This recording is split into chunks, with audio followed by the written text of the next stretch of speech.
دوستو، بزرگوں اور بھائیوں، ہم مسلمان ہیں۔ اللہ تبارک و تعالیٰ نے جو دین برحق ہمیں عطا فرمایا ہے، وہ دین ہماری تمام ضروریات کو پورا کرتا ہے۔ ہمیں یہ حکم دیا گیا ہے کہ ہم اللہ سے جب بھی مانگیں دنیا اور آخرت کی بھلائی مانگیں۔ ہمارے ہاں چونکہ ایک بڑا طبقہ ایسا ہوتا ہے الا ماشاء اللہ جس کو دنیاوی ضروریات پوری طرح گھیر لیتی ہیں اور دنیا داری کے مسائل ذہن پر، دل پر پوری طرح حاوی ہو جاتے ہیں۔ ہر وقت تصور یہی رہتا ہے کہ کسی طریقے سے میری دنیا داری مضبوط ہو جائے، میری دنیا داری مکمل ہو جائے، میرے روزمرہ کے کام پختہ ہو جائیں۔ اس کا لازمی نتیجہ یہ نکلتا ہے کہ انسان دینی کاموں کو بھی معاذ اللہ دنیا کے لیے کرنا شروع کر دیتا ہے۔ کعبۃ اللہ میں جا کر بھی، بیت اللہ شریف کا طواف کر کے بھی، حجر اسود کے بوسے کے بعد بھی، مقام ابراہیم پر نفل پڑھنے کے بعد بھی، حتیٰ کہ نبی اکرم صلی اللہ علیہ وسلم کی بارگاہ عالی مرتبت کی حاضری کے دوران بھی الا ماشاء اللہ لوگ دنیا ہی مانگتے رہتے ہیں۔ میرا فلانا کام ہو جائے، میرے بچوں کے معاملات سنور جائیں، فلاں کا مستقبل بہتر ہو جائے۔ دنیا کی خیر اللہ سے مانگنا برا نہیں، لیکن صرف دنیا ہی مانگنا اور اپنی آخرت کو فراموش کر دینا۔ اللہ فرماتے ہیں والآخرۃ خیر وابقیٰ، آخرت تمہارے لیے بہتر بھی ہے اور ہمیشہ باقی رہنے والی بھی ہے۔ قرآن مجید نے سورہ بقرہ کے اندر قریش مکہ کی اس عادت کا ذکر کیا ہے۔ فرمایا جب وہ حج کرتے تو ان کا طریقہ یہ تھا کہ وَمِنَ النَّاسِ مَن يَقُولُ رَبَّنَا آتِنَا فِي الدُّنْيَا، ان میں سے کچھ لوگ یہ کہا کرتے تھے کہ یا اللہ ہمیں دنیا عطا کر دے، ہمیں دنیا دے دے۔ رب فرماتا ہے وَمَا لَهُ فِي الْآخِرَةِ مِنْ خَلَاقٍ، ان لوگوں کا آخرت میں کوئی حصہ نہیں۔ مانگی بھی ہے تو صرف دنیا، حج کر کے بھی دنیا، اللہ کے گھر جا کے بھی دنیا، شیخ کا بیعت ہو کے بھی دنیا، دینی محفل سے مراد بھی یہ، دینی اجتماعات کر کے بھی، دینی مدارس قائم کر کے بھی، خانقاہ کا مسجد کا ماحول بنا کے بھی، اس سے بھی مطالبہ فقط دنیا کا۔ ان کفار کی اس عادت کو ذکر کر کے ہمیں سمجھایا گیا کہ جو فقط دنیا مانگتا ہے اس کا آخرت میں کوئی حصہ، اور فرمایا کچھ لوگ ایسے ہیں وَمِنْهُمْ مَنْ يَقُولُ رَبَّنَا آتِنَا فِي الدُّنْيَا حَسَنَةً، اچھا انہوں نے دنیا بھی مانگی تو صرف دنیا مانگی، حسنہ نہیں مانگی۔ اور یہاں فرمایا کچھ لوگ ایسے ہیں جو رب سے کہتے ہیں یا اللہ ہمیں دنیا میں بھی بھلائی عطا فرما، دنیا بھی دے تو حسنہ دینا، وہ دنیا دینا جو ہمارے دین کو تقویت دے، وہ دنیا دینا جو ہمارے اعمال حسنہ کو مضبوط کرے، دینی معاملات کو تقویت دے، دنیا بھی وہی عطا فرما۔ اور ساتھ کہتے ہیں وَفِي الْآخِرَةِ حَسَنَةً، یا اللہ ہمیں آخرت میں بھی بھلائی ہی عطا فرما، وَقِنَا عَذَابَ النَّارِ، اور ہمیں دوزخ کے عذاب سے بچا، اولئک لہم نصیب مما کسبوا، فرمایا ایسوں کو ان کی کمائی ہی ملے گی، جو انہوں نے کیا ہے وہ خوش نصیبی انہیں ضرور میسر آئے گی، چونکہ دنیا بھی مانگ رہے ہیں، آخرت بھی مانگ رہے ہیں۔ ہمیشہ کوئی بھی کام کریں کسی قسم کا بھی، اس میں یہ دیکھیں کہ کیا اس میں میرے لیے کوئی ذخیرہ آخرت بنے گا، کیا یہ کام میری قبر میں، حشر میں، قیامت میں میرے لیے کوئی فائدہ مند ہوگا۔ میں بڑے درد سے عرض کرتا ہوں بعض لوگ دینی کام کرتے ہیں اور ان سے جب سوالات کیے جاتے ہیں تو وہ بعض اوقات تکلیف دہ معاملہ ہو جاتا ہے کہ اس دینی کام کے پیچھے بھی وہ والا خلوص نہیں جو ایک مسلمان کا رب اور رسول کے ساتھ ہونا چاہیے، اس دینی کام کے پیچھے بھی کچھ دنیاوی مقاصد موجود ہیں۔ تو اگر بڑی پگڑی اور بڑے جبے کے پیچھے بھی ایک دنیا دار چھپا ہوا ہو، لوگوں کو تو دھوکہ دیا جا سکتا ہے، رب اور رسول کو تو نہیں نہ دیا جا سکتا۔ وہاں تو دلوں کا خلوص ہی پہنچتا ہے، وہاں تو نیتوں کا حسن ہی پہنچتا ہے۔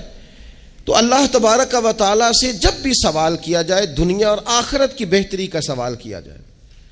ایک لفظ ہے حدیث پاک میں جس کو عافیت کہتے ہیں، ترمذی شریف میں حضرت سیدنا عباس بن عبد المطلب رضی اللہ تعالیٰ عنہ، آپ کی روایت موجود ہے، فرماتے ہیں میں نبی پاک صلی اللہ تعالیٰ علیہ وسلم کی خدمت عالی مرتبت میں حاضر ہوا تو میں نے عرض کی یا رسول اللہ صلی اللہ تعالیٰ علیہ وسلم، مجھے ایسی چیز بتائیں جو میں اپنے رب سے مانگوں۔ چیز مانگنی ہوتی ہے نا، بعض اوقات موقع ملتا ہے تو کئی دفعہ انسان امتحان میں آ جاتا ہے کہ اب مجھے موقع مل گیا ہے، مجھے کہا گیا کچھ مانگ لو، تو بھلا میں کیا مانگوں۔ حضرت عباس بن عبد المطلب رضی اللہ تعالیٰ عنہ نبی پاک علیہ السلام کے پیارے چچا جان ہیں، عرض گزار ہیں یا رسول اللہ صلی اللہ علیہ وسلم، مجھے بتائیے میں اپنے رب سے مانگوں تو کیا مانگوں؟ تو حضور نے فرمایا رب سے عافیت مانگو۔ کہتے میں کچھ دن رکا، کچھ دنوں کے بعد پھر حاضر بارگاہ ہوا اور عرض کی یا رسول اللہ صلی اللہ تعالی علیہ وسلم، مجھے بتائیے میں اپنے مالک سے مانگوں تو کیا مانگوں؟ تو حضور نے پھر فرمایا اللہ سے مانگنا تو عافیت مانگنا۔ بزرگ فرماتے ہیں یہ عافیت کیا ہے؟ عافیت یہ ہے کہ یا اللہ ظاہری پریشانیاں، باطنی پریشانیاں، اے اللہ ظاہر کے میل کچیل بھی دور ہو جائیں، باطن کے بھی دور ہو جائیں، اے اللہ ہر معاملے میں، ہر آزمائش میں، ہر دکھ میں ہمیں تیری پناہ نصیب ہو جائے۔ یہ عافیت ہے۔ اور صوفیہ کرام فرماتے ہیں عافیت سے بڑی نعمت کوئی نہیں اگر کسی کو میسر آئے تو، عافیت سے بڑا حسن کوئی نہیں اگر کسی شخص کو یہ نصیب ہو جائے۔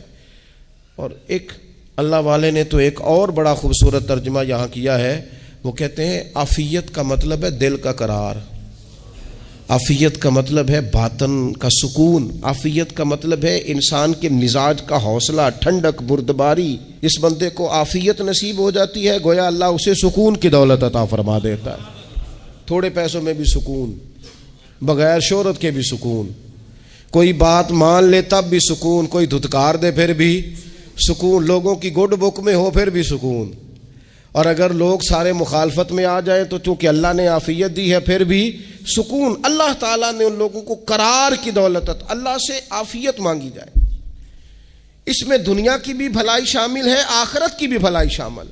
نبی اکرم صلی اللہ تعالیٰ علیہ وسلم توجہ دلاتے کہ اللہ سے تم عافیت مانگو، ہمارا نہ جی، کیونکہ سب سے بڑا مسئلہ روحانی تربیت کا ہے۔ ہمارے ہاں باتیں ڈھیر سارے لوگوں کو آتی ہیں اور بہت زیادہ آتی ہیں، منصوبہ بندی کرنا، پلاننگ کرنا، اپنے معاملات کو خود سے کیسے لے کے چلنا ہے، کیسے ٹھیک کرنا ہے، اپنے حق میں دنیا کو کس طرح قائل کرنا ہے، یہ ڈھیر سارے لوگوں کو آتا ہے، اور اپنے حق میں دلائل کس طرح قائم کرنے ہیں، اس میں بہت سارے لوگ خود کفیل ہوتے ہیں، انہیں کسی سے مشاورت کی بھی ضرورت نہیں ہوتی۔ لیکن اللہ کی بارگاہ سے اپنا رشتہ کیسے جوڑنا ہے، مالک سے کرم کا سوالی کس طرح کر کے ہونا ہے، اللہ سے عافیت کا سوال کیسے کرنا ہے، یہ چونکہ روحانی تربیت میں ہمارا مزاج نہیں ہوتا لہذا ہم اس طرف جاتے نہیں، ہم وہ اپنی مرضی کی چیزیں، یعنی وظیفہ پوچھ کے گئے ایک صاحب، کچھ عرصے کے بعد آئے ہیں تو آ کے کہتے ہیں مولانا صاحب، پیر صاحب یا قاری صاحب یا فلاں صاحب، کسی سے بھی پوچھ کے گئے کس جس کو نیک آدمی جانا، پھر لوٹ کر آ کے کہتے ہیں کہ آپ نے وظیفہ بتایا تھا پر کام کوئی نہیں ہوا۔ تو میں تو صاف کہتا ہوں اور کھلے دل سے کہتا ہوں کہ بھائی وظیفہ آپ کو بتایا تھا کہ اللہ کی رحمت متوجہ ہوگی، خدا کی رحمت کو آواز دینے کے لیے وظیفہ دیا تھا، کوئی بھی وظیفہ رب کو مجبور تو نہیں نہ کر سکتا معاذ اللہ۔ اور وظائف کس لیے پڑھے جاتے ہیں کہ جلدی سے معاملات ٹھیک ہو جائیں، میرے حق میں چیزیں بہتر ہو جائیں، تو اللہ کی رضا کے لیے پڑھے جاتے۔ تو وظائف کو، عبادات کو، نوافل کو، تلاوت کو، درود پاک کو تو رضا الہی کا ذریعہ بنانا چاہیے، لیکن ہم چونکہ ایک پورا الجھاؤ رکھتے ہیں اپنی دنیا داری کے معاملات سیدھے کرنے، ایک پورا خیر رکھتے ہیں۔ وہ لوگ ملتے رہتے ہیں مختلف بزرگوں کی نسبت کے تعلق سے، تو بعض جگہوں پہ بعض لوگ بڑے تیز ہوتے ہیں، یعنی ان سے آپ کی ملاقات ہوتی ہے تو بندے کو محسوس ہوتا ہے کہ یار اسے تو پہلے ہی ساری باتوں کا پتہ ہے، اور کئی دفعہ ان سے ملنے کے بعد احساس ہوتا ہے کہ یار اس سے تو تھوڑا سیکھ ہی لیتے تو بہتر تھا، یہ تو بات بڑی آگے نکل گئی، سارا پتہ ہوتا ہے، باشعور ہوتے ہیں، لیکن ڈر آتا ہے اللہ سے۔ اتنا باشعور آدمی، سمجھدار، پنچایت، پریا، لوگ، دین، دنیا سارا پتہ ہے، نماز کا ٹائم آ گیا تو وہ چھپتا پھرتا ہے، اس کی طبیعت پر بوجھ بن رہا ہے معاذ اللہ اللہ کے حضور حاضر ہونا، اسے خیر کا کام کرنا پڑ رہا ہے تو وہ ادھر ادھر نکلتا جا رہا ہے۔ تو سوال یہ ہے کہ پھر یہ شعور کا کیا مطلب رکھا ہوا ہے ہم نے؟ پھر اللہ سے دعا کرنے کی ضرورت نہیں۔ وہ حضرت عارف رومی رحمۃ اللہ تعالی علیہ فرمایا کرتے تھے بعض لوگوں کو رب سارا کچھ دیتا ہے، سجدے کی توفیق نہیں دیتا۔ اس کا مطلب یہ ہے کہ وہ کہتا ہے یہ سارا کچھ لے اور نکل جا، میرے گھر نہ آنا، رکھ سارا کچھ پاس۔ رب سے عافیت مانگی جائے، اس سے اس کا فضل مانگا جائے، اس سے اس کا کرم مانگا جائے۔ اللہ کے پیارے رسول صلی اللہ تعالی علیہ وآلہ وسلم اس عافیت مانگنے پر زور دیتے، توجہ دیتے۔ میں آپ کو صحیح بتاتا ہوں، رب نے اگر کسی بندے کو عافیت میں رکھا ہو نا تو حالات کیسے بھی برے چل رہے ہوں اس کا بگاڑ کچھ نہیں سکتے۔ اور اللہ تعالیٰ معاف کرے، 100 دفعہ خاکم بدہن اگر کسی وقت اس کے کرم کی نگاہ پھر جائے تو پھر سارے اسباب سمیت بھی انسان اپنے پیروں پہ کھڑا نہیں رہ سکتا۔ اس سے جب تک طلب کرم نہیں ہوتا، طلب عافیت نہیں ہوتی، اس کی بارگاہ سے جب تک بندہ مومن پورا رجوع نہیں کرتا، یہ عافیت اتنی اعلیٰ چیز ہے کہ نبی پاک علیہ السلام نے فرمایا اذان اور اقامت کے درمیان جو وقت ہوتا ہے اس میں دعائیں رد نہیں ہوتی۔ دعا مانگا کرو گے تمہاری اللہ اپنے فضل سے قبول کر لے گا۔ عرض کی یا رسول اللہ کیا مانگے؟ تو فرمایا عافیت مانگو رب سے۔ حضرت انس بن مالک حدیث کے راوی ہیں رضی اللہ تعالیٰ عنہ، یہاں بھی فرمایا یہ عین قبولیت کا ٹائم ہے، اب اللہ سے عافیت مانگ لو، اس کی پناہ۔ ہم دعاؤں میں بھی محدود ہو جاتے ہیں۔ رب دا طالب کوئی نہ ملیا، جو ملیا طالب زردہ ہو، دعاؤں میں بھی حد بندی۔ بعض اوقات بچے بھی تربیت کرتے ہیں نا، ایک مولانا ہے ان کا خیال ہے کہ انہوں نے مجھ سے کچھ پڑھا ہے تو کبھی کبھی استاد جی کہہ دیتے ہیں، بہت پرانی بات ہے، انہوں نے مجھے فون کیا کہ اگر آپ کبھی تشریف لائیں، تو میں نے کہا پتر دعا مانگ اللہ کو چھوٹی جی گڈی دے وے۔ تو اس بچے نے میری بڑی تربیت کی، کہنے لگا استاد جی اللہ کو لو منگنی جے تے وڈی ساری منگو، آپ نے محدود کیوں کیا کہ بھئی یہ چھوٹی سی اللہ گاڑی کیوں اللہ چھوٹی دے، رب دے تو بڑی دے اور رحمت سے دے، اللہ سے مانگنی ہے نا جی۔ ہم تربیت نہیں لیتے۔ میں نے اس کا شکریہ ادا کیا، میں نے کہا بیٹے تو نے بڑی سونی بات کی، اللہ تجھے اس کا اجر عطا کرے، اللہ تجھے برکات عطا کرے۔ اگر آپ نے سیکھنا ہے تو پھر آپ سیکھ لیں گے، اور اگر نہیں سیکھنا تو پھر یہی کہنا ہے ساری عمر لنگ گئی بندہ کو نہیں ملیا، چونکہ مزاج نہیں ہے نا سیکھنے کا، اس لیے پھر ملا ہی کوئی نہیں، پھر ساری زندگی کو میسر ہی نہیں آیا، کسی نے نصیحت ہی نہیں کی، کوئی آنکھوں کو بھایا ہی نہیں، خود ہی بڑے سیانے تھے، خود ہی بہت بڑے تھے، اپنا قد ہی بڑا اونچا تھا، سب ٹھگنے چھوٹے اور کمزور اور بونے نظر آئے۔ عزیز بھائی، جب عافیت، ایک بزرگ تھے ہر وقت اللہ سے عافیت مانگتے تھے، ہر وقت اللہ سے عافیت مانگتے تھے، ہر وقت عافیت مانگتے تھے۔ لوگوں نے پوچھا، لوگ ان کو صالح جانتے تھے، نیک سمجھتے تھے، کہ حضور آپ اور کوئی دعا مانگتے نہیں، عافیت ہی مانگتے ہیں۔ فرمانے لگے میں مانگا کرتا تھا شروع میں، بعد میں خیال آیا ہے اور بھی دعائیں مانگا کرتا تھا، یہ احساس بعد میں نصیب ہوا۔ فرماتے میں مزدوری کرتا تھا، مال برداری کرتا تھا، ایک جگہ پہ ڈیوٹی کر رہا تھا تو تھک گیا، اور وہ جو کام لینے والے لوگ تھے ان کا رویہ بھی بڑا ترش تھا، تکلیف ہوئی، تو میں نے اپنے مالک کی بارگاہ میں عرض کی مالک اگر 2 روٹی بغیر مجھے مشقت کے مل جائے دن میں تو تیری بارگاہ تو بڑی کریم ہے۔ کہتے ہیں میں نے یہ دعا مانگ لی، ذرا میں تھوڑا آگے بڑھا تو 2 بندے آپس میں لڑ رہے تھے، میں ان کی صلح کرانے کے لیے، انہیں بچانے کے لیے آگے بڑھا، تو میں جس کو چھڑا رہا تھا دوسرے نے میرے اوپر ضرب لگا دی، میرا بھی سر پھٹ گیا۔ تھوڑی دیر کے بعد وہاں پولیس آ گئی، وہ تینوں کو لڑنے والا سمجھ کے اٹھا کے لے گئے، مجھے جیل ہو گئی۔ 2 روٹیاں بغیر مشقت کے روز ملنی شروع ہو گئی۔ دعا مانگی تھی نا کہ یا اللہ 2 روٹیاں مل جائے نا بغیر مشقت کے، کہتے ہیں وہ 2 روٹیاں روز ملتی، کوئی کام نہیں کرنا پڑتا تھا، پر جیل ہو گئی۔ فرماتے میں بڑا پریشان تھا، روز روٹیاں پابندی سے آتی اور بہترین آتی، کھانا ملتا۔ پھر کچھ عرصے کے بعد میں نے سوچا کہ یار یہ دعا تو قبول ہو گئی نا تیری، اب تو اگر اس پر کوئی الگ بات کرے گا تو وہ تو غلط کرے گا۔ کہتے پھر خود ہی میرے دل میں اللہ نے بات ڈالی اور میں نے عرض کی مالک 2 روٹیاں نہیں، مجھے تو عافیت چاہیے، مجھے تو عافیت دے، میرے اوپر تو کرم فرما، تو نظر رحمت کر، جے ایک قطرہ بخشے مینوں، جے ایک قطرہ بخشے مینوں تے کام بن جاندا ہی میرا، مہربانی کر، عافیت عطا کر۔ فرماتے پھر خدا نے کرم کیا، کہاں سے اسباب بنے میرے جیل سے چھوٹنے کے، کون کون میرے ضمانتی بنے اللہ ہی جانتا ہے۔ فرماتے ہیں دروازے بھی کھل گئے، رزق بھی ملتا ہے، صحت بھی میسر ہے، سجدہ بھی کر لیتا ہوں، سویرے تلاوت بھی کرتا ہوں، شام کو مدینے والے کی بارگاہ میں رج کے درود و سلام بھی عرض کرتا ہوں، میں ممکن ہوتا ہے تو کسی غریب کی داد رسی بھی کرتا ہوں۔ اب سمجھ آئی ہے، ربنا آتنا فی الدنیا حسنۃ وفی الآخرۃ حسنۃ وقنا عذاب النار۔ اب سمجھ آئی ہے رب سے جب بھی مانگنا ہے عافیت ہی مانگنی ہے، اس سے کرم مانگ۔ ہم نے محدود دعائیں رکھی ہوئی ہیں، محدود، وہ جی فلانا کام میرا ہو جائے تو بھئی وہ ایک ہو گیا، اس کے بعد پھر نئی ٹینشن بن جائے گی، نہیں میں جی بچوں کی شادی کر لوں جی پھر میں فارغ ہوں۔ آپ شادی کر کے دیکھیں، لاگ پتہ جائے گا کیسے فارغ ہوتے ہیں۔ آپ یہاں رکتے کیوں ہیں؟ آپ خدا سے عافیت کیوں نہیں طلب کرتے؟ اس کی بارگاہ سے وہ کیوں نہیں مانگتے کہ جو ایک قطرہ ملے تو دنیا اور آخرت کے سارے کام ہو جائے؟ اس سے اس کی رحمت کا سوال کرے، اس سے اس کے کرم کا سوال کرے۔ اللہ کی بارگاہ میں بھی حاضر ہونا اور جچی تلی اور جناب ناپ تول کر اور محدود چیزوں کا سوال کرنا، مالک سے مانگیں، اور وہ جب دیتا ہے تو دیتا بھی بے حساب ہی ہے، وہ جب عطا کرتا ہے تو کرم کے دروازے کھول کے عطا کرتا ہے، ورنہ تو ایک الجھن سے انسان نکلتا ہے دوسری میں الجھ جاتا ہے، ایک گتھی کو سلجھاتا ہے۔ پھر اقبال رو پڑے تھے، کہنے لگے میں عقل کی گتھیاں سلجھا چکا ہوں، یا رب مجھے صاحب جنوں کر دے۔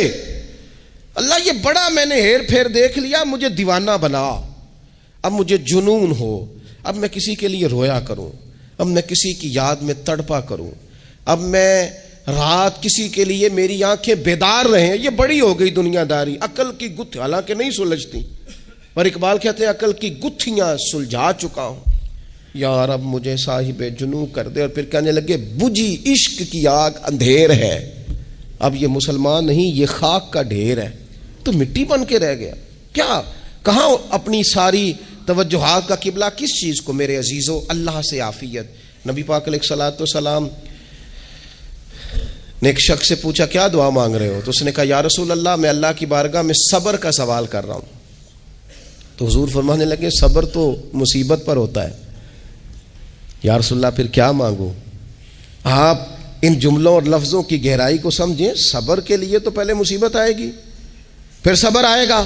تو یا رسول اللہ کیا مانگوں؟ فرمایا تو رب سے عافیت مانگ۔ مانا کیا ہے؟ مصیبت آئے کیوں؟ اللہ تجھے اپنی حفاظت کے حصار میں لے لے، وہ وقت ہی کیوں آئے کہ جب تیری طبیعت الجھ جائے، جب تو پریشان ہو جائے، جب تو تو اللہ سے عافیت مانگنا۔ جب تو عافیت مانگے گا تو اگر کبھی مشکل آئے گی بھی نا تو خدا پھر اپنے فضل سے مشکل سے نکلنے میں رستہ بھی بڑی جلدی عطا فرمائے گا اور تیرے اوپر فضل فرمائے گا۔ اگر عافیت، یہ جو ہم نبی پاک کی امت ہے نا، تو یہ ہمارے گرد اللہ کے فضل اور اس کی رحمت کا حصار ہے، یہ حصار ہے ہمارے گرد۔ وہ درویش نے کہا تھا نا کہ کروں شکر کتنا اور کروں فخر کتنا کہ تیرے کرم نے مجھے فائز المرام کیا، دیکھو بنا کے سید عالم کا امتی مجھ کو گناہ سے پہلے ہی بخشش کا انتظام کیا۔ ابھی میں نے غلطی کی نہیں لیکن مجھے حضور کا غلام بنا دیا، بخشش کا بندوبست پہلے ہو گیا۔ اپنے مالک سے، بیمار بھی اس سے عافیت مانگیں، مقروض بھی اس سے عافیت مانگیں، بے اولاد بھی اس سے عافیت ہی مانگیں، صاحب اولاد بھی اس سے عافیت ہی مانگیں، جو دولت کے حصول کے رزق حلال کے خواہش مند ہیں وہ بھی اس سے عافیت مانگیں، اور جن کی جھولی اس نے بھر دی ہے وہ بھی اپنے رب سے عافیت ہی مانگیں۔ مالک سے جب سوال کریں، ایک بزرگ تھے انہوں نے تو اپنی انگوٹھی میں لکھوا لیا تھا کہ یا اللہ مجھے عافیت عطا فرما، مگر جب بھی دیکھتا ہوں یاد آ جاتا ہے کہ اللہ سے عافیت مانگنی۔ اپنے مالک کی بارگاہ کے اندر دیکھو، میں نے دیکھا ہے وہ کسی نے کہا تھا کہ تیری خواہش ہے کہ وہ تیری آرزو کرے پوری، اور میری خواہش ہے کہ تیری آرزو بدل جائے۔ کچھ لوگ ایسی خواہشات بھی لے کے آتے ہیں کہ جو پوری نہ ہو تو بہتر ہوتا ہے، اس لیے آپ کو پتہ ہے موت مانگنا جائز نہیں دین میں. مصائب سے گھبرا کر، مشکلات سے گھبرا کر، زندگی کے مد و جزر سے پریشان ہو کر موت کا سوال کرنا جائز نہیں. کس طرح جائز ہے؟ ان لفظوں کے ساتھ دعا کر سکتا ہے کہ یا اللہ جب تک میری زندگی بہتر ہے مجھے زندہ رکھ، اور جب میرا دنیا سے جانا بہتر ہے پھر تو مجھے اپنی بارگاہ میں بلا لے. یہ بھی کیا ہے؟ یہ بھی عافیت کا سوال ہی ہے کہ یا اللہ رکھ بھی تب تک جب تک رہنا بہتر ہے. نبی پاک نے بھی ارذل العمر ہونے سے پناہ مانگی. ہمارا یہ مزاج بن گیا ہے کہ ہم اپنے حق میں ایسی چیزوں کا سوال کر رہے ہوتے ہیں جو کئی دفعہ ہمیں مل جائیں تو ہمارا نقصان کریں. قرآن حکیم ایک جگہ پہ اللہ کریم نے فرمایا ہے کہ اگر سب لوگوں کو مال دے دوں تو بغاوت کریں، فساد ہو جائے. کیا مانا؟ کہ اپنا نقصان کر بیٹھے لوگ. ہم اپنے مالک کی بارگاہ میں بعض ایسی چیزوں کے سوالی ہیں کہ جو ہمارے لیے ٹھیک نہیں ہے، ہمیں اس کے کرم پر چھوڑنا ہے، اس سے عافیت مانگنی. اور بعض لوگ، کیونکہ میں کہہ چکا ہوں شروع میں کہ ہماری دینی روحانی تربیت نہیں ہوتی اور ہم کہیں سے باقاعدہ اسباق لینے کے قائل ہی نہیں ہوتے، پوری تربیت کا ہمارا مزاج نہیں ہوتا، اپنی عقل اور اپنا شعور اور اپنے حساب سے ہم زندگی کو بتانا چاہتے ہیں. اور یہ جو میرا دور ہے یہ ویسے ہی الجھا ہوا زمانہ ہے، اللہ ماشاء اللہ، پتہ نہیں کوئی کیا بول رہا ہے، کوئی کیا کہہ رہا ہے، ایسے ہے جیسے کوئی میلہ لگا ہوا ہے اور کان پڑی آواز سنائی نہیں دے رہی. جس کی دکان پر کوئی گاہک نہیں وہ بھی کہہ رہا ہے لائنیں بنا لو. ایسا الجھا ماحول ہے اور ایسی آزمائش ہے کہ لوگ بیچارے پریشان ہیں. دیکھیں جب تربیت کے ساتھ انسان آگے بڑھتا ہے نا، ہمارے پاس مقتدا ہے اللہ رسول کا کلام، ہمارا پیشوا ہے رب رسول کا فرمان. جب ہم کتاب و سنت کی روشنی میں آگے بڑھتے ہیں تو پھر ہمارے لیے منزل آسان بھی ہوتی ہے اور قریب بھی ہوتی ہے. پھر ہمارے لیے آگے کی طرف سفر کرنا، آگے بڑھ جانا یہ آسان ہوتا ہے. آپ غور کریں جو لوگ دنیا میں کامیاب رہے، بھلا کس طرح کامیاب رہے؟ وہ اس طرح کامیاب رہے کہ انہوں نے نا اپنے رب سے عافیت مانگی. اللہ تعالیٰ نے خود بخود ان کے لیے رستے بنائے. آپ تاریخ پڑھیں گے بعض لوگوں کی تو لگ نہیں رہا تھا کہ وہ اتنی کامیابی حاصل کریں گے. دیکھ لیں آپ حضرت غوث اعظم جیلانی رضی اللہ تعالیٰ عنہ بغداد شریف تشریف لاتے ہیں تو ان کی کیفیت یہ ہے کہ پتے کھا کے گزارا کرنا پڑتا ہے. یعنی پیچھے کوئی ایسا بیک گراؤنڈ کسی کا بنایا ہوا ادارہ، کوئی بڑی خانقاہ، کوئی بڑے لمبے چوڑے والد صاحب کے مریدین، کوئی بڑا لمبا سلسلہ نہیں مل رہا. ان کو بظاہر پتے کھا کے گزارا کرنا پڑتا ہے، لیکن چونکہ وہ نکلے ہیں اللہ کی مدد کے ساتھ، انہیں اللہ نے تائید دی ہے، فضل فرمایا ہے، تو نتیجہ یہ نکلا ہے کہ 70 ہزار بندہ ایک ایک وقت میں تربیت لینے کے لیے ان کے سامنے موجود ہے. یہ اللہ نے اسباب بنائے ہیں، کیونکہ جب رب عافیت عطا کرتا ہے تو پھر اللہ اسباب بھی پیدا فرماتا ہے. ہمارا ذہن تو تھک جاتا ہے سیاست کرتے کرتے. ہم تو جناب پوری ترتیب سے ہمیں سلیقہ آتا ہے کس طرح کر کے کس بندے کو کیسے قائل کرنا ہے.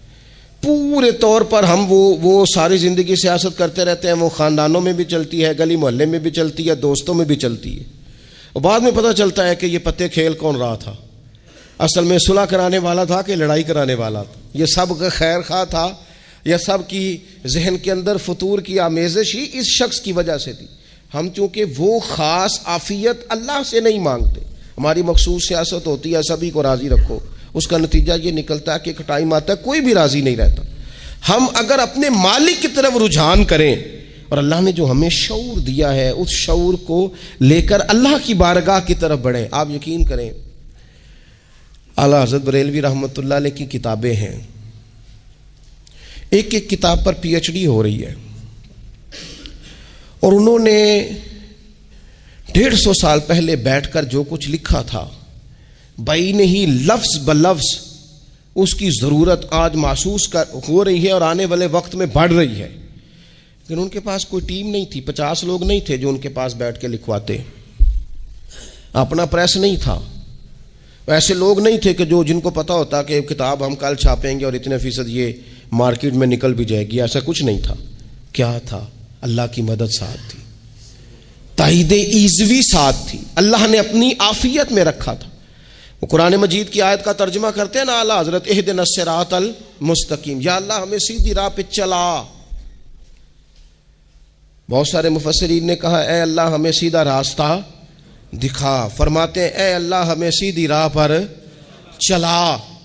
تو کسی نے کہا حضور یہ چلا اور دکھا میں کیا فرق ہے؟ فرمانے لگے دکھانے کا مطلب یہ ہوتا ہے کہ کسی نے پوچھا میں نے گجرانوالہ جانا ہے، تو دکھانا یہ ہے کہ اسے کہا یہاں سے باہر نکلو، روڈ پہ چڑھ جاؤ، سیدھے جاؤ گے، ایک پول آئے گا اسے کراس کرنا، نیچے اترنا، وہاں سے شہر شروع ہو جائے گا۔ پھر اس نے اگر کوئی اندرونی جگہ شہر کی پوچھ لی تو اس کو کہا کہ رائٹ ہو جانا، پھر لیفٹ ہو جانا، پھر آگے کسی سے مزید۔ یہ ہے راستہ دکھانا، اور ایک ہے چلانا۔ اس نے کہا میں نے گجرانوالہ جانا ہے، تو اس نے کہا ساتھ بیٹھنا میری گاڑی پہ، جہاں تو نے جانا ہے میں چھوڑ کے آتا ہوں۔ یہ راستے پہ چلانا ہے، یہ مقام تفکر ہے، آپ اس پر غور فرمائیں گے۔ کہتے ہیں یا اللہ تو ہمیں راستہ دکھائے گا اور دکھاتا ہے، لیکن چاروں جانب شیطان بھی تو بیٹھا ہے نا، فتنے بھی تو ہے نا، تو اگر تیری رحمت ساتھ رہے، مانا کہ محبت کے سفر میں ہر گام پہ 100 مشکل ہے، لیکن یہ سفر آسان بھی ہے اگر ساتھ تمہارا ہو جائے۔ اگر تو ساتھ چلے تو پھر یہ سفر مشکل۔ وہ ہارون رشید نا اپنے محل کی چھت پہ ٹہل رہا تھا، سب سے اوپر والے چوارے پر، نیچے سے حضرت بہلول دانا گزر رہے تھے، اوپر اس کے ساتھ سپاہی بھی تھے، گن مین بھی تھے۔ اس نے کہا یہ بابا تو ذرا اوپر اٹھاؤ۔ انہوں نے ایک ڈولی، ایک ٹوکری سمجھ لیں، اس کو رسیاں باندھ کے نیچے پھینکا۔ نیچے جو سپاہی تھے ان کو کہا کہ یہ بابا جی کو پکڑ کے اس میں بٹھاؤ۔ انہوں نے جبرن تھاما بابا جی کو، اس میں ڈالا، اوپر والوں نے کھینچ لیا۔ 2-3 منٹ لگے۔ ہارون رشید کے سامنے حضرت بہلول دانا پہنچ گئے تو تھوڑے ناراض بھی ہوئے کہ یہ کوئی طریقہ تو نہیں نا بلانے کا۔ ملاقات ہوئی تو کہا کیوں بلایا؟ کہنے لگا ایک مسئلہ پوچھنا تھا۔ فرمانے لگے بادشاہ ہے نا، تیرے مسئلے پوچھنے کا بھی اپنا ہی انداز ہے، پوچھ مسئلہ۔ کہنے لگا بابا پوچھنا تھا کہ آپ اللہ تک کیسے پہنچے؟ حضرت بہلول دانا چپ کر گئے۔ 2-4 منٹ کے بعد کہنے لگے جس طرح ابھی زمین سے تیرے تک نہیں پہنچا، بالکل اسی طرح ہی پہنچ گیا ہوں رب کریم کی بارگاہ تک، اور وہ بھی جو اس نے کرم فرمایا ہے، ورنہ میں تو نہیں سمجھتا کہ میں پہنچ گیا ہوں، وہ بھی اگر تیری خوش گمانی ہے۔ ہارون رشید کہنے لگا مجھے سمجھ نہیں آئی۔ فرمانے لگے تو بادشاہ جو ہے اتنی جلدی کیسے سمجھ میں آئے گی تجھے بات؟ فرمانے لگے اگر میں تجھ سے ملنا چاہتا نا تو میں ایک درخواست لکھتا، پھر کسی وزیر سے سفارشی سائن کراتا، پھر وہ جمع کراتا، پھر مجھے ٹائم ملتا کہ فلاں دن فلاں تاریخ فلاں ٹائم آ جانا، پھر آ کے میں لائن میں لگتا۔ پھر بھی تو بادشاہ ہے، تیرا موڈ بنتا ملنے کا کہ نہ بنتا؟ جب میں چاہتا تو پتہ نہیں کتنا ٹائم لگ جاتا، جب تو نے چاہا ہے نا تو 1 منٹ بھی نہیں لگا۔ فرمانے لگے میں نے دعویٰ ہی نہیں کیا کہ میں جد و جہد کر کے پہنچوں گا، میں نے تو رب کی بارگاہ میں عاجزی کی ہے، پھر رب نے ہی کرم فرمایا ہے، اسی نے مہربانی کی ہے۔ مانا کہ محبت کے سفر میں ہر گام پہ 100 مشکل ہے، لیکن یہ سفر آسان بھی ہے اگر ساتھ تمہارا ہو جائے۔ اس کے کرم کا ساتھ رہا ہے، اس سے عافیت مانگی ہے، اپنے آپ کو اس کے سپرد کیا ہے تو اس نے کرم کر دیا۔ جب تک یہ مزاج نہیں ہم بناتے کہ مالک سے عافیت کا سوال کریں، اپنے آپ کو اپنے رب کے حوالے کر دیں، اس کی رحمتوں کے سپرد کر دیں، اتنی دیر تک زندگی میں ٹھہراؤ نہیں آتا، قرار نہیں آتا۔ مشکات میں موجود ہے، اللہ کے پیارے رسول صلی اللہ تعالی علیہ وسلم تیمارداری کے لیے گئے تو صحابہ کرام فرماتے ہیں وہ بندہ نا اتنا پتلا نحیف اور لاغر ہو گیا تھا جس طرح چڑیا کا بچہ ہوتا ہے، کمزوری ضعف طاری تھا۔ تو محبوب کریم نے اسے دیکھا تو بڑے کریمانہ انداز میں کریم فرمانے لگے تو کوئی دعا نہیں مانگتا، تو عافیت نہیں مانگتا اللہ سے؟ عرض کی یا رسول اللہ صلی اللہ تعالی علیہ وسلم، میں نے اپنے رب کی بارگاہ میں عرض کی ہے مالک قیامت کا عذاب بڑا سخت ہے، میں نہیں برداشت کر سکتا، تو نے اگر مجھے کوئی سزا دینی ہے تو یہیں دے لے، قیامت کو نہ دینا۔ تو کہتے محبوب فرمانے لگے سبحان اللہ، او خدا کے بندے تو رب کی سزا دنیا میں بھی نہیں سہ سکتا، اللہ سے یہ بھی سوال نہ کر، تو رب سے کہہ ربنا آتنا فی الدنیا حسنۃ وفی الآخرۃ حسنۃ وقنا عذاب النار۔ تو رب سے دنیا میں بھی حسنہ مانگ، بھلائی مانگ، تو آخرت کے لیے بھی بھلائی مانگ، تو اس سے عافیت کا سوال کر۔ تو نے یہ سوال کیوں کیا؟ عرض کی یا رسول اللہ کرم ہو گیا ہے، مجھے سمجھ آ گئی ہے، اب میں اسی طرح ہی کروں گا۔ عزیز دوستو ہم کہاں سہ سکتے ہیں؟ ہم دنیا میں رب کی سزا ہم نہیں سہ سکتے، ہم کمزور ہیں، تو گرمی نہیں سہ سکتے، شدید سردی نہیں سہ سکتے، شدت کی بھوک لوگ نہیں سہ سکتے، کوئی آزمائش نہیں سہ سکتے۔ وہ جو لوگ بعض اوقات کہہ دیتے ہیں نا جی فلاں چیز ہمارے اعمال کا نتیجہ ہے، تو میں کیا کرتا ہوں، نہ کو یار ہم تو یہ بھی نہیں سہ سکتے، ہم کہاں برداشت کر سکتے ہیں، ہمیں تو وہ معاف ہی فرمائے، ہم حساب والے ہے ہی نہیں، ہم تو صرف معافی والے ہیں۔ ہم سے نہ حساب پوچھے، اس نے حساب پوچھا تو پھر تو بڑی مشکل ہو جائے گی، اگر اس نے حساب پوچھا تو بڑی رسوائی ہو جائے گی، اگر حساب پوچھا تو مشکلات سامنے دکھائی دینے لگ جائیں گی۔ ہم سے تو وہ درگزر والا معاملہ کرے، ہم سے تو وہ کہے جا میں نے محبوب کے صدقے تجھے معاف کیا، جا تیرے لیے رحمت اور بخشش والا فیصلہ کیا۔ وہ کوئی سبب اس کی رحمت کسی سبب کو دیکھ لے اور درگزر کر لے۔ تو آج کی پوری گفتگو میں آج آپ کو بڑی ذمہ داری سے یہ گزارش کر رہا ہوں، اللہ سے عافیت مانگے، ہر وقت عافیت مانگے۔ میری سالوں سے روٹین ہے، میں دعا مانگتا ہوں اللہم انا نسألک العفو والعافیت فی الدین والدنیا والآخرہ۔ اور یہ خاموش تبلیغ ہوتی رہی، میں مانگتا رہا، کئی بچوں کو ویسے یاد ہو گئی، اس کو یاد کر لیں، اللہ سے عافیت مانگیں، دین میں، دنیا میں، آخرت میں، اس کو اپنا مزاج بنائیں۔ اللہ تبارک و تعالی ہم سب کو عافیت نصیب فرمائے۔ آخر دعوانا بڑے عشق پریم دی نگری وچ ہو اسی اپنا آپ گوا بیٹھے، ایک مکیوں خالی مڑیاں دے ہو